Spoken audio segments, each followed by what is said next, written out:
నా చిన్నతనం నుంచి చెట్టు ఇవన్నీ ఉన్నాయి. ఆ చెట్టు నీడ అంతా ఉంటుంది. ఈరోజు ఆయన గుడి ధర్మకర్త అయినటువంటి ఆయన ఈ సైడ్ బళ్ళు కూడా ఉండడానికి వీల్లేదు, గుడి డెవలప్ అవుతుంది అని అంటున్నాడు.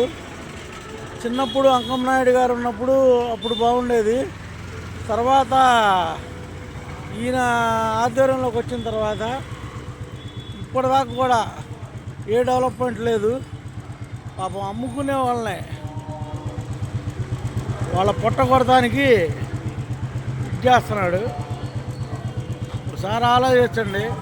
ఈ చెట్టు నీళ్ళలో పాపం వీళ్ళు కొంపల్లో వీళ్ళకి ఈ నీళ్ళలోనే బతికేవాళ్ళు. కావాలని వాళ్ళు డబ్బులు అడిగితే ఇవ్వలేదని వాళ్ళ మీద కచ్చి కట్టి చేపించాడు. ఇప్పుడున్న ఆయన పేరు రాజశేఖర్.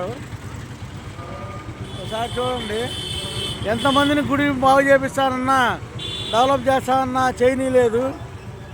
ఇవాళ రోజున వీళ్ళు ఉండటానికి నీళ్ళు లేకుండా చేశాడు. చూడండి, దీని గురించి ఆలోచించండి అందరూ 11 ప్రజలంతా.